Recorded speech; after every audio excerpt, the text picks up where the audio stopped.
Support for this program is provided by the Women's Hospital, providing a complete range of healthcare services to women and infants. More information available at deaconess.com/the Women's Hospital. Toyota Indiana, Pump It Up Evansville, and Gigi's Cupcakes.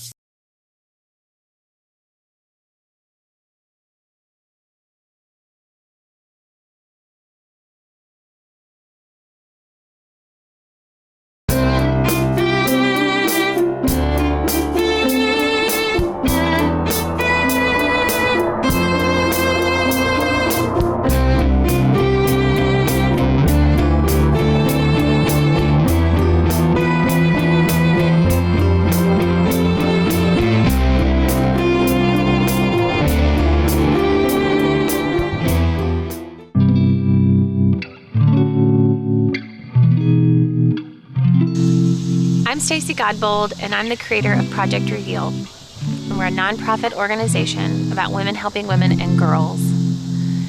And we do that through honest storytelling through this television series, and we also hold educational and empowerment events. We're bringing you episode 10. This is our last episode of our first season, and we have covered so much ground so far. We've talked about embracing and loving who we are. We've talked about connection with your partner. We've talked about sexual health. We've talked about verbal and emotional abuse, which was a tough one to talk about. Some of these subjects are fun and easier, and some of them are really hard. And I think that what makes me so proud of what we're doing is we're talking about what other people think but are sometimes afraid to talk about. And we're honest storytelling. So we want to validate your journey, and we also want to give you hope and give you the resources that you need, that if you're ready to take action on your life, you've got what you need. We're talking about suicide today, and there's just no really easy way to talk about this. I felt like every time I heard the word suicide, it was with an obituary. And it got me thinking about how badly we need to advocate and educate on suicide. Because I feel like an obituary, that's kind of after the fact. I mean, like, maybe we can get in front of it. So we're exploring it and we're talking about it. We're talking to Shelly, and she was a survivor of a suicide attempt. And we're meeting Mike. And Mike is very special to us because this episode is a tribute to Lauren, his daughter. We are doing this episode because his daughter died by suicide. She took her life, and Mike felt really empowered to be proactive and work on the prevention of suicide. So this episode is for Lauren.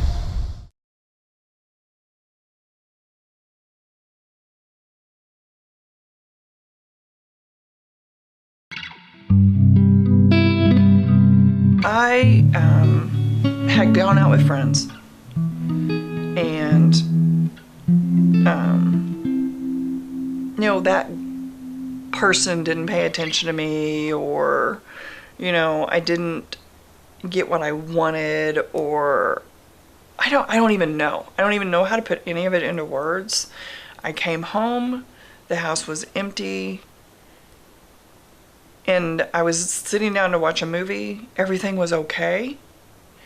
I walked into the bathroom and I could not see my face. All I saw was a silhouette. The shadows. And I was looking in the mirror. And I thought, I am just done. There was no one thing that led to it. I was just done. I couldn't see my facial expressions. It was the most bizarre experience I'd ever had, and I was not intoxicated to the point where I was stumbling drunk. I had not taken medication to make it that way. It was like an out-of-body experience. I mean, I've got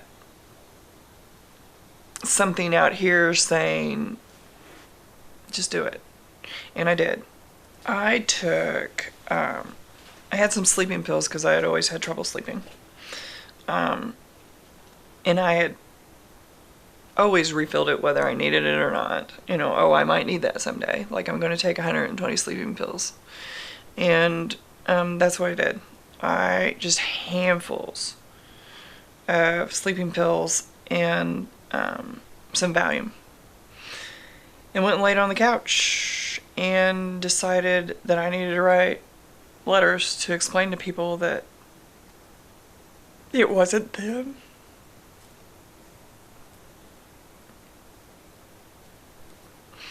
It was me. And there wasn't anything anyone could say or do to make this go.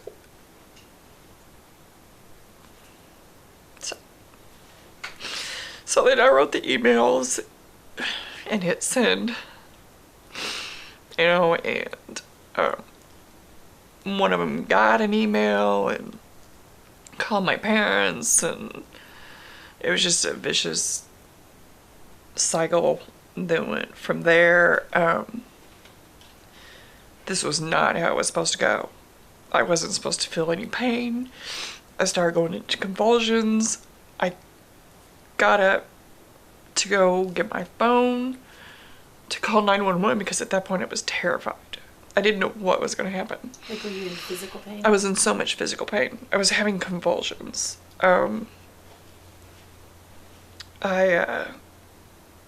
got up and I immediately fell down. I had lost all control over my legs and arms, and I army crawled to the bathroom to throw up. And I didn't make it. And the police officer who ended up coming to my house, that he was like, that may have saved your life because there were just it was just a pile of pills.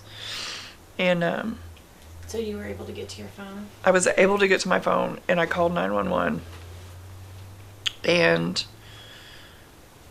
how I perceived it is probably different than what may have happened, but I just told her that I tried to commit suicide. She asked if I took something. I said yes. She asked if the doors were locked, and I said yes. And she said, well, you're going to need to open them. Well, it was like a 5 mile. In my mind, I was like, how am I going to get to where I need to be? So I got to the door. But God, that seemed like a 10-mile hike up Mount Pleasant because the doorknob from the floor is really far. And somehow I unlocked it, and they went to the front door. So, you know, I'm laying there, one eye open, covered in vomit. And they finally came around to the other door, and the paramedics came in. And next thing I remember is thinking, I'm not going to get to the hospital fast enough. So the police officer, he wanted to call my parents. And I was like, absolutely not. We are not. How am I going to hide this? Exactly how am I going to hide this? But I'm still going to hide this from everybody I know. Were you embarrassed? I was embarrassed that it didn't work. I was embarrassed that it got that far.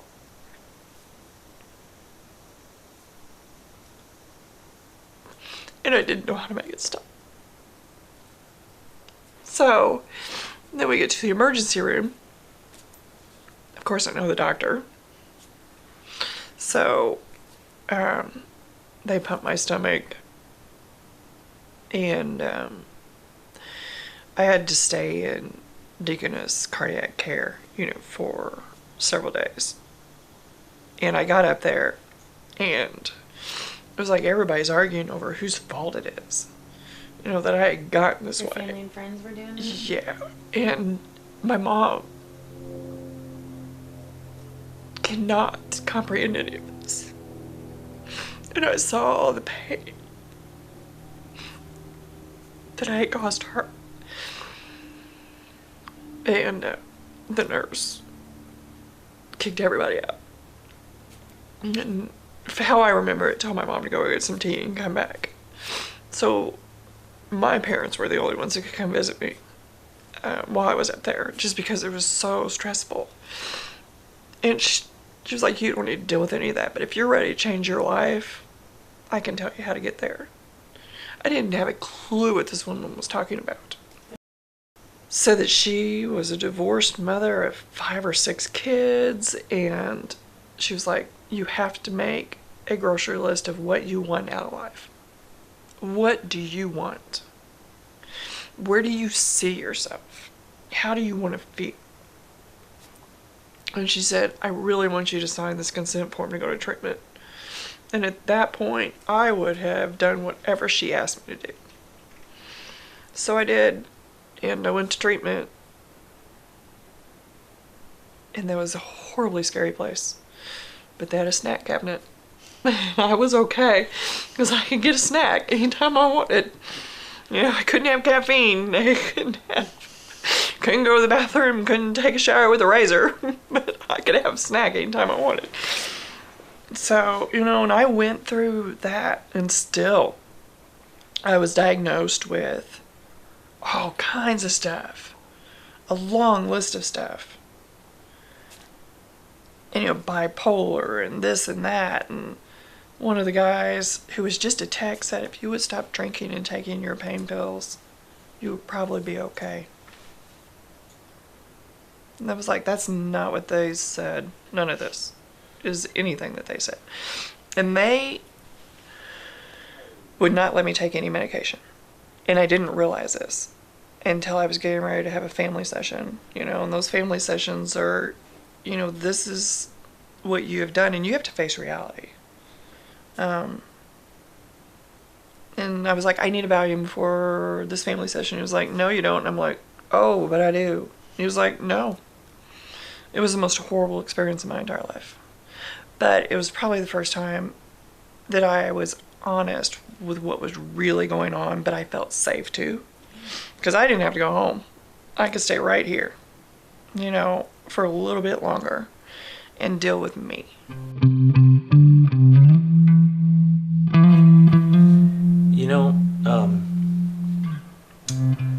At Lauren's funeral, so we get there, a Redeemer Lutheran Church. The church is packed. Of course, being the family, we're on the front row. So my ex-wife and her husband, Sue and Greg, are sitting next to me. Carol, my wife, is next to me. On the other side of her are my boys, John and Will. Behind us are my parents and other people. Well, John and Will are pissed at Lauren. They have been for years, because she demands so much attention. She gets extra favor, because I'm trying to help her along, get her to a point where something could happen. But now they're really mad at her because she's exited with a 2-year-old daughter left behind. My parents, grew up in church in the 30s and 40s. They believe that suicide is a mortal sin. Then I have 2 or 3 very close friends, guys my age, who are non-believers that are in the congregation that day. And I'm worried about all these people. No big worries, but I'm worried about how they feel about things, And the pastor begins and he goes, some of you are ticked off at Lauren. You think she's taking the easy way out. Some of you friends and family of Lauren, brothers and sisters in Christ, let me acknowledge right from the get-go that the reason why we are here is a tragedy. It's a tragedy. Normally, we're not meant to leave this world when we're 29 years old. Never are we meant to leave this world by our own hand. And a little girl is not meant to lose her mother when she is only 2. So this is a tragedy. And as such, I realize that your emotions about this tragedy may be all over the place. Some of you on the inside may be seething with anger. Others of you crushed by grief. Some of you may be doubting what this life, what this world is all about. Others of you may be just plain numb. Your feelings will change, I guarantee it, through the course of the days and weeks to come. And there's nothing that I can say here that can change this tragedy. But I am going to say some things to you today that will not be tiptoeing around any of these issues that we've spoken of. And I pray that by God's Spirit, they may help you. They may strengthen you. And they may give you hope. And I'd like to start by saying something that maybe the angry people don't feel like saying right now. And that's this. Thank God for Lauren. Thank God for her life. You know, he said, you think Lauren took the easy way out? There was nothing easy about this. She went through all kinds of torment to get to that point. She wanted to find a different way out. She couldn't. She absolutely couldn't. She didn't want to leave her daughter. She didn't want to leave her parents. She didn't want to leave her brother. She didn't want to leave all this. But she had to. And if you think that she's going to hell for taking her life, forget about it. And, you know, she left a little girl behind. You want to be angry at her because she did that. But you don't have the perspective of what living each day with that kind of pain and fear and frustration can be like. You have a little 3-year-old girl, and the only way out you can see is to take your life. You are in pain. I found a lot of comfort in having the message shared with all of my friends and family that were there. I can tell you, the night before the funeral, we had our visitation at the Browning Funeral Home, and I was not looking forward to that. But for 4 hours, I had a stream of my closest friends and family. They just kept coming, and they kept hugging me and saying things like, I love you, and they'd say, I don't know what to say. And I'm not a touchy-feely guy. I don't get it. When somebody says, I'm here to support you, I go, what are you going to do? I don't understand that. That night, I got it. People would say, I don't know what to say to you. And I said, you don't have to say anything. You're here. And it just meant the world that those people were there. And I never understood that. Now I get it. So now I want to show up for people when I have the chance. Suicide has got around it this false theology that a lot of people hold, not a whole lot of church bodies hold, that if you took your life, then that's the last thing you did, and it's a sinful thing you did, and therefore there's no going back. You're lost, which is ridiculous, because any one of us could die doing the wrong thing as the last thing we do. And that's not how grace works.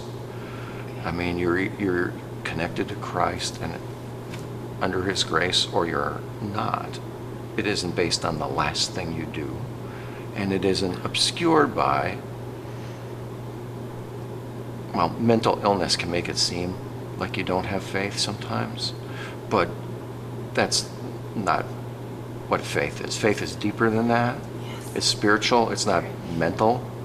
And so, people like Lauren, she, expressed doubts that God existed. Believers can express doubts that God exists. It doesn't mean you're disconnected from Jesus. There's a mourning that's going on.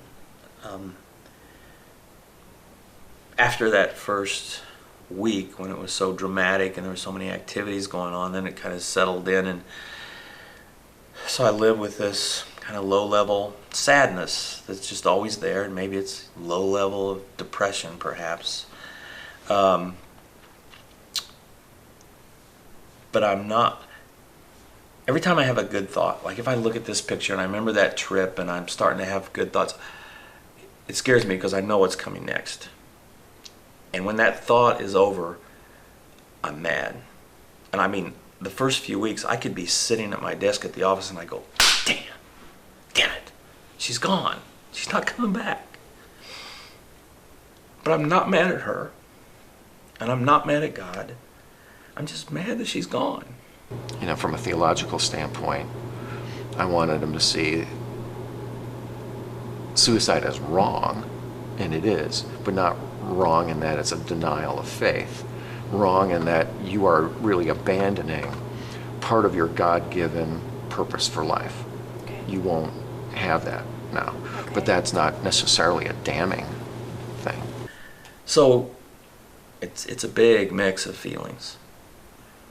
And you just kind of have to let them come. Yeah. You can't fight them. They'll come back later if you do. So I just let it. If I'm sad, I'm sad. If I'm mad, I'm mad. If it's whatever it might be. I think I have to train myself to remember the good things. I mean, obviously, to take a life and to take your own, I think you can infer that that's not a good thing. but Because you're basically putting your will in front of God's will. right. You're saying, I don't trust you, God, to Right. get me through Yes. another day, and therefore I'm going to take control of the thing you told me not to. We're a family of faith. Yeah, I mean, the afternoon that she died in the morning, and that afternoon I was right out here, and I had to begin calling people to let them know. So one of the first calls I made was to my parents. They live in Lexington. And I told them, I got off the phone and I tried to pray and I couldn't really pray. And I said, God, what are you going to do? I don't know if anybody ever hears from God, but I had this overwhelming sense that God said to me, I've got her. I can see him. I've got her. You don't have to worry about this.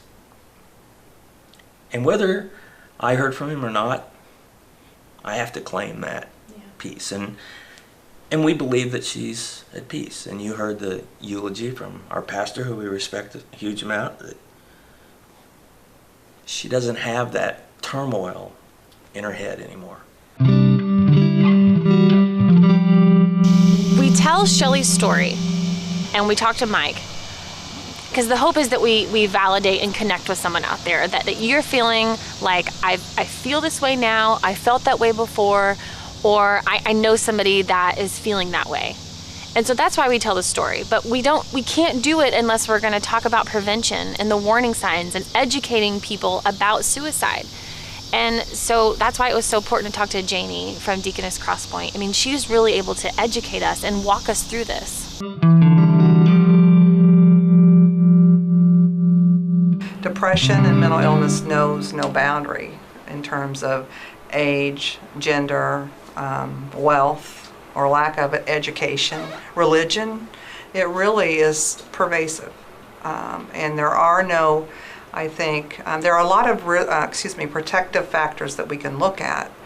But in terms of just looking at, your average person walking down the street, we really have no idea. The age group of people at highest risk to die by suicide are white males of working age, which is it's a broad age range, granted, but that does seem to be the people who die most often. And it could be because men don't tend to take care of their feelings or to deal with things quite as well. But while more men than women die by suicide, more women than men attempt. So it's like everybody needs help. It's just the men tend to die more often. Generally, that's linked to the means that they choose, Right. which most people who die by suicide do so by using a firearm. Research shows that people who have lost someone to suicide almost automatically are at higher risk themselves by about 6 times. We know that suicide runs in families, and and there's not that there's a suicide gene necessarily, but there is a gene that's linked to mental illness that's passed along. But also, if I'm in a family where my father or grandfather or some adult figure opted for suicide, That's going to be more of an option for me than if I grew up in a family where it never occurred. If there's a loved one in your family that you're worried about, you can talk with them about your concerns, but also almost come up with a game plan for if this happens or if this happens, what will you do or what can we do? Okay. Safety plans are really important because so many people when they're suicidal feel isolated, they feel alone, they feel like nobody can help, they feel like nobody understands. So if you can have a list of things somebody can do that makes them feel better, like what in the past has helped you get through a crisis? A list of people that you can call, who in the past has been helpful for you to talk to, and I want to be one of those people. Okay. Then there are those cases where none of that's really going to help. So if you're in that spot where you've tried this with your friend, let's say you're talking to your friend, if you've tried all these things and you still feel like you need to take your life, and a lot of times it really is a need or I have to. There is that feeling. Call me, call 911. If you feel like you've done everything and it hasn't worked, call me and let's go get help together. Again, nothing's foolproof. Right. And I think that's where people can get into feeling guilty. I think you have to do what you know to do. That's another thing when we do suicide prevention is once you learn about the signs of depression and once you learn about some of the things you can do to help people feel guilty. And we are very clear that you can only be responsible for what you know now. Because a lot of times people who are left behind after someone dies by suicide feel a lot of guilt, like, oh, if I'd done this or if I hadn't done that or whatever. So it can be a debilitating thing, and I know that families who lose somebody to suicide, it's like their lives really are never ever the same. They can do a lot of healing, but it's never the same. You want to be direct. You're not going to plant the idea, which is I think what some people fear, that if I ask if you're suicidal, you're going to think, well, no, but that's a good idea. Yeah. It doesn't happen. Right. Chances are if you're concerned for the person being suicidal, they've thought about it a long time before it has ever occurred to you. Shelly really talks about the work that she did in treatment, but also really describes what it was like when she left.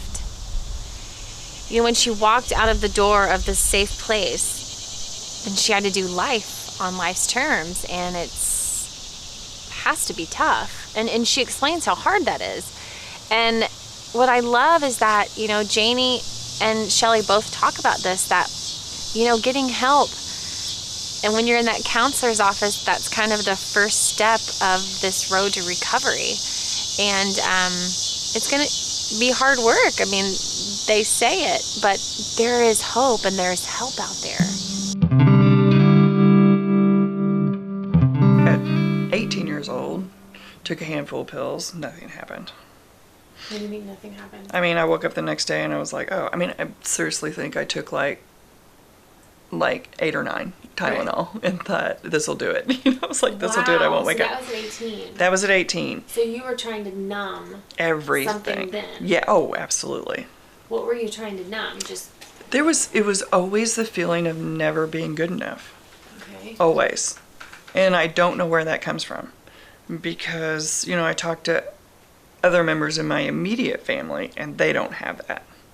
They don't have that. My brothers and mom, that hole in the soul that you can't fill up with things, with material things or feelings.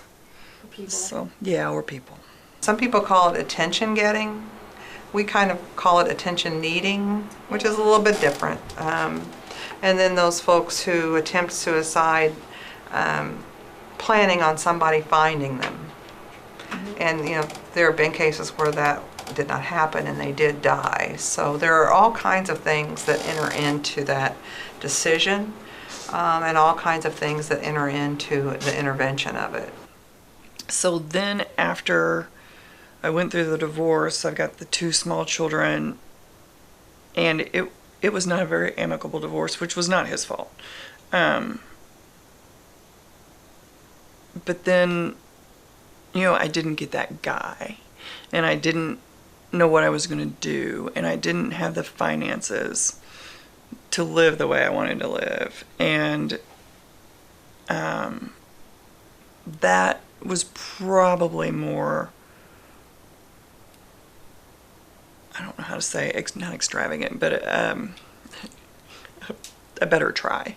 Yeah. You know, I took a bunch of pills, and my roommate made me call my mom and dad, and I was living in Kentucky at the time, and, you know, moved back home with my tail between my legs. And it was shortly after that, 4 or 5 years after that, I met my next husband and fell off a jet ski and injured my back. And I had 2 back surgeries. And in that process of having the back surgeries, you know, I was prescribed the Valium Loratabs muscle relaxers, and that was perfect. That was the perfect antidote to be numb for a really long time. You know, because I was dealing with things by going to counseling and the doctor and the psychologist, but I was taking all that stuff, so I was numb. So, and on top of all of it, not telling them exactly what was going on. Yeah, so you were not. So you were going to see a counselor, but you were not honest. How long have you been seeing a counselor? Off and on since I was 25. Have you ever, during that time, were you ever honest with them about? I think everything? I was honest to a point. I was honest to what I honestly thought was going on. You know, one of my doctors would be like, "Well, are you drinking on these?" And be like, "Well, no." "Well, you know, I did have a couple beers last night." You know, a couple beers mixed with the pain medication was disastrous for me, because it was definitely a depressant, all of it. Mm-hmm. So it wasn't like I would go out and have a couple beers and be jovial and fun. That just didn't happen. So it may have looked like that on the outside, but on the inside, I was completely miserable. Figuring out how to make me happy without the material possessions was something I just did not know how to get to. I always wanted the right shoes, the right clothes, the right everything, the right house, the right picket fence, the perfect car. There were moments where they were always so fleeting. You know, took the kids to Disney World, had a blast. On the way home, I'm dreading, because I've spent so much money, you know, to make this the perfect trip. Or, you know, if I just get that one pair of shoes for that perfect outfit, that'll be amazing. And then you get the shoes and you're like, well, that looks stupid. Or, you know, just... It makes you feel good for... Yeah, a second. Like 5 minutes. Yeah. Yeah, you walk out of the mall with all these packages, and I'm embarrassed that I have all these packages. My counselor made me... She made me count the number of pants. Different color pants I had in my basement, because the closet wasn't big enough. So I had all the stuff hung on in the basement. I had like 47 pairs of jeans.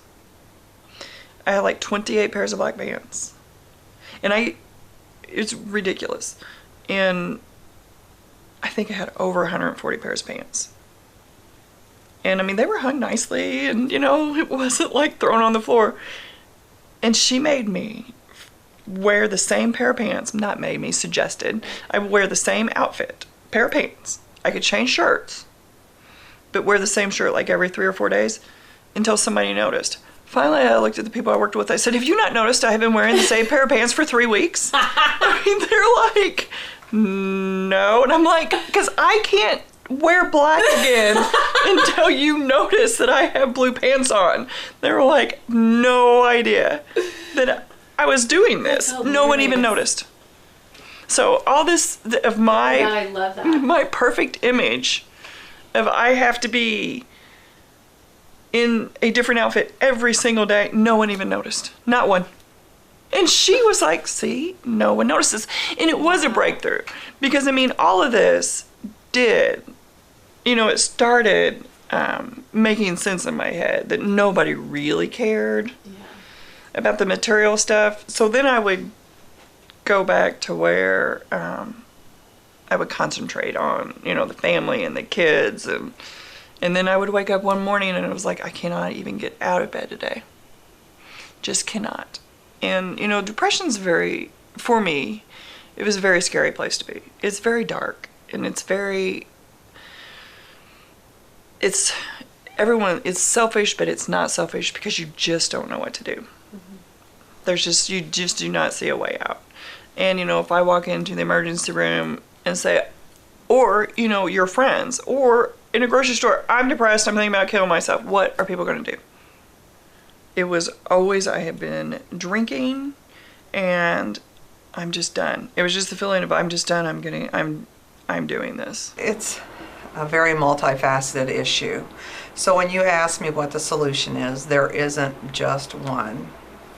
I don't think there ever will be, because I think if there were, we've done enough even in our community that we would have stumbled on the one preventative thing. But there are a lot of different ways to prevent. One is to know that alcohol is implicated, alcohol and other drugs are both implicated in terms of suicide. By that I mean, we all know that alcohol and other drugs lowers our inhibitions, makes you more likely to do things you wouldn't do, and that includes suicide.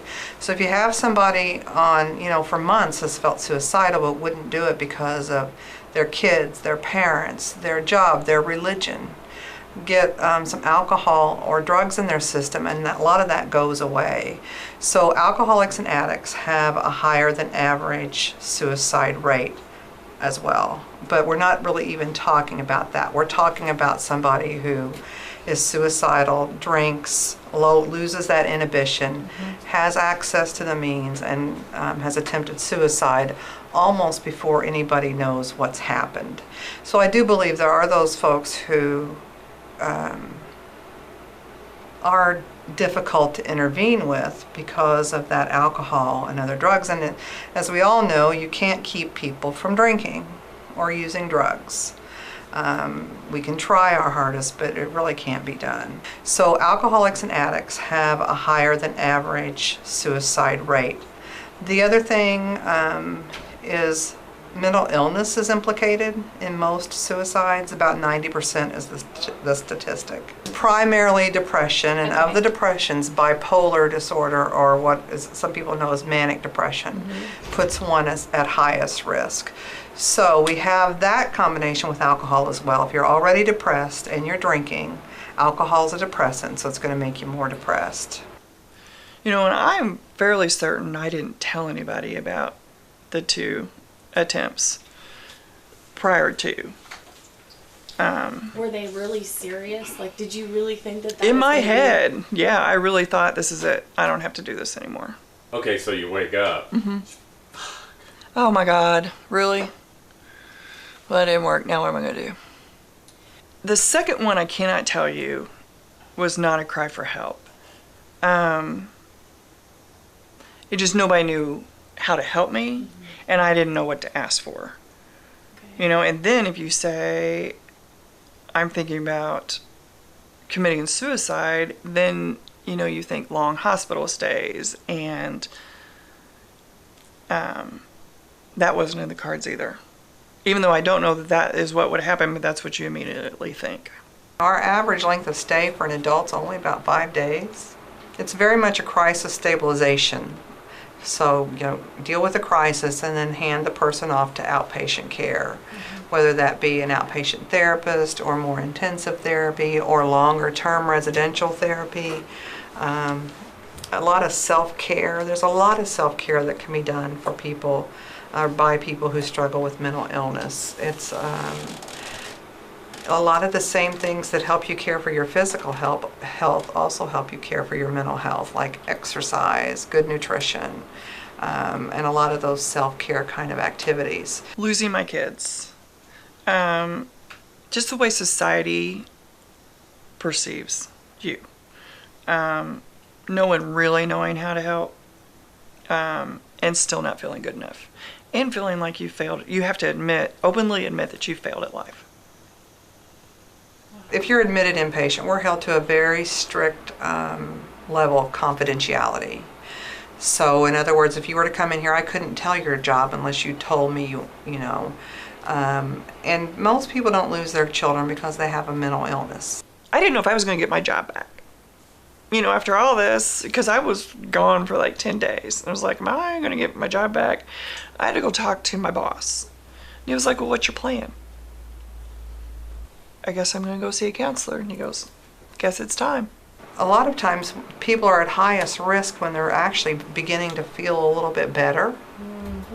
So you come in a psychiatric facility, let's say for 10 days or 7 days or 5 days, and you do feel a little bit better. You still have all those problems that you came in with. You still have the depression. You may still have the alcohol problem. But you have a little more energy and you feel a little bit better. So that's really the time when you're at highest risk. The other thing are medications for depression and that kind of thing usually take anywhere from 4 to 6 weeks to really kick in. And you can't keep somebody in a hospital that long. No. So they're going to be out and they're going to need that safety plan for quite a while. You just have to find that if you need to go to treatment, your job will still be there. Your family will still be there.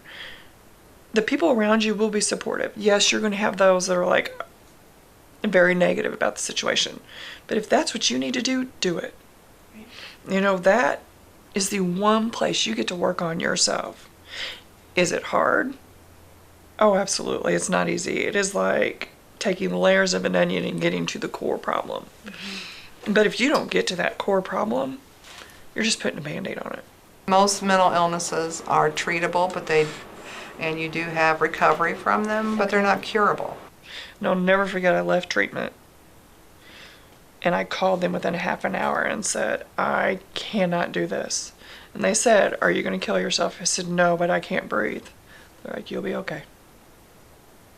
I was like, no, I won't. And it was a long time before I could breathe. It wasn't like it was a week, or it was a good 9 months that I felt comfortable in my own skin. But I believe that chemical dependency and mental illness is a physical disease. And I think that's one of the things we need to work on in terms of stigma, is trying to help people be more comfortable with getting the help that they need. Yet as a society, we are nowhere near that. It's like the perfect storm of feelings, people, places, and things, and emotions. And I honestly cannot put my finger on one thing.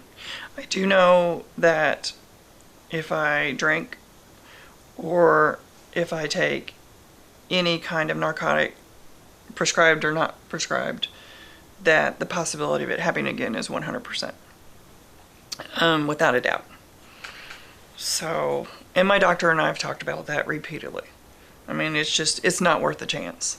There may be that straw that broke the camel's back that's the precipitating factor, but even with that precipitating factor, if all this other stuff hadn't been going on, they might not have opted for suicide. So what was your recovery process like from there moving forward? It was diving deep into what I had done wrong.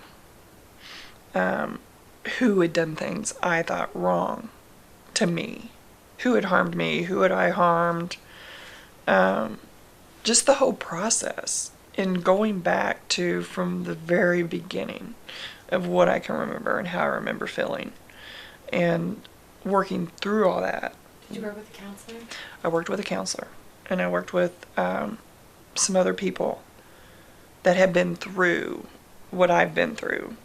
And just that process alone has saved my life. We're very much a pill should fix it society. And that's not enough.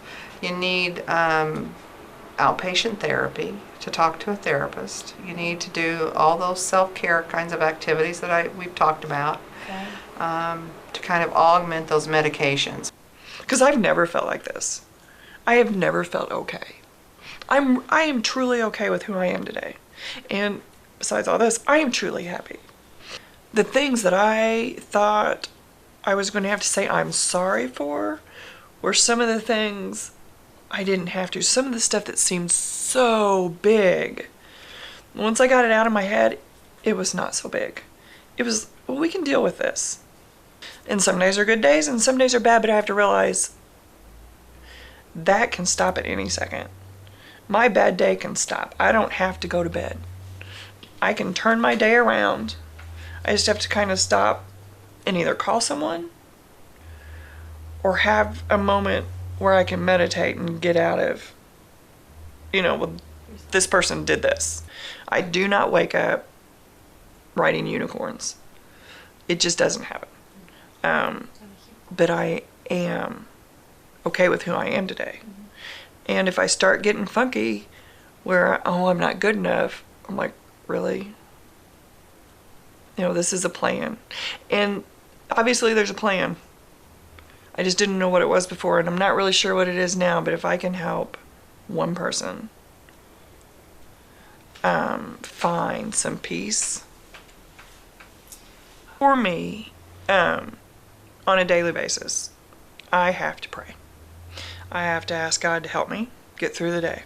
I have to ask to be a better person. I have to call people.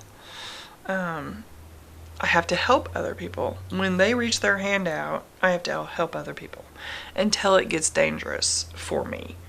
I mean, if you don't take the suggestions, I can't go down with you. And that's a dangerous, slippery slope. But if you're ready for help, there's help out there. Suicide isn't easy to talk about. I mean, we're talking about people taking their lives because they have felt so desperate that there's no other answer. And if you felt that way or you're feeling that way now, please know that you're not alone and there's help out there for you and there's hope. And this is as much about the person suffering as it is their family and their friends around them, because they're just as confused and they don't know what to do or what to say. And we hope that we've given you a little bit of what you need. And there are so many resources out there, and there are people working on this every day for prevention and education, because we know that suicide can be prevented. And here are the resources for you.